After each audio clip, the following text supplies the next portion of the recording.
Well, hi, and thanks for stopping by the Pellets and Pistons Airgun channel. Today's kind of a great day for me. I've got two new toys to add to my collection.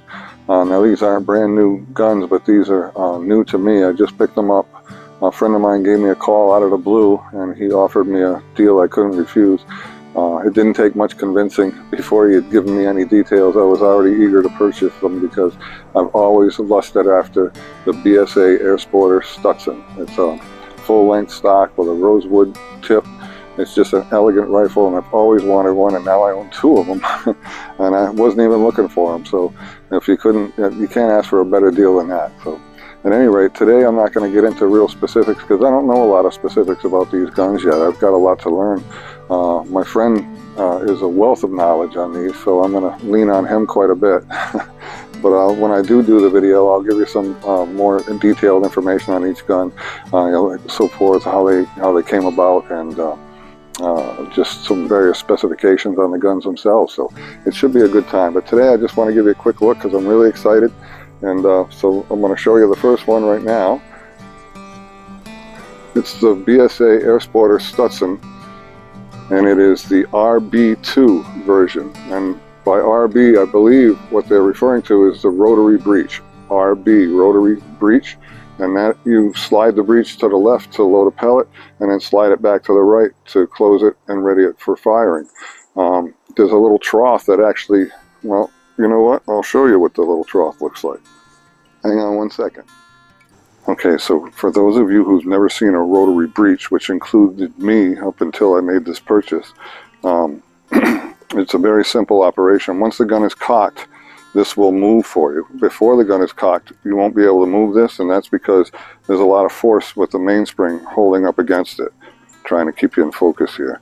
But at any rate, once the gun is cocked, you can go ahead and load the gun, and you do that by opening the breech right here and sliding it over. And if you look, there's a slot, almost like a little slide, where the pellet can ride down into the breech, and then you just make sure it's seated all the way with your finger. And then when you do, you just return the lever back to battery, and you're ready to shoot. So anyway, that's the way the rotary breech operates. Open, slide your pellet down there, close it, ready to go. Pretty neat, huh? So now that we learned what the rotary breech system is, we'll move on to just talking about the gun itself. So you'll notice that this one has a little belly to it. It's a little thicker in the fore end than the other one I'm about to show you. It also has the sling swivels installed, top and bottom, which is very nice. Rosewood tip, which to me really marks this gun as a work of art. I really appreciate little details like that. It's got a rubber recoil pad. I love the BSA trigger guard that you saw on a lot of their rifles from this era, and this one's no exception. This one does have a manual safety. It's not automatic, but there's a manual safety on the rear of the gun, like a shotgun style safety. Very nice. I like that a lot. Anyway, this gun is a real buzzer. It buzzes like crazy, so we're going to do a video on me straightening that out too one of these days. But that's a ways off in the future. This one's got quite a story to it that I'd love to tell you. But at any rate, we'll move on to the next gun. I'm very gentle with these. The next one is the BSA Air Sporter Stutzen Mark I. And this gun is just in beautiful condition.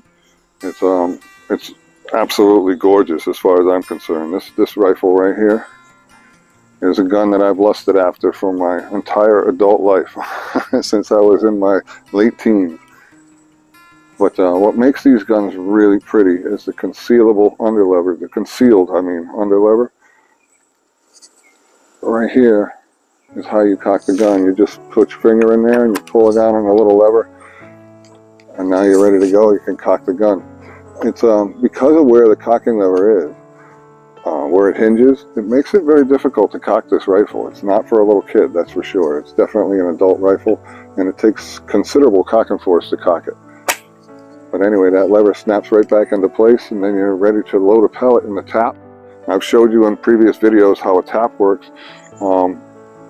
But you know what? I'll show you how a tap works.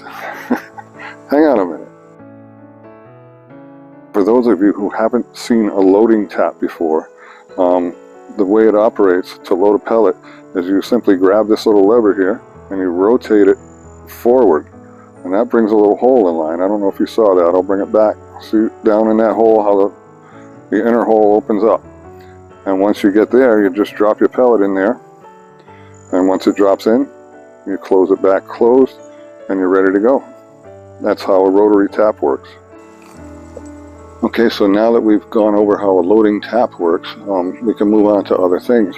I just want you to look over this rifle and see how beautiful it is. Now there's a sling that actually came with it that I didn't install for this video. I just didn't want it to get in the way, but it really dresses off the rifle really nicely. I probably won't use it because I am going to shoot both of these guns. I don't plan on just putting them in the safe. I'm just going to use them and not abuse them.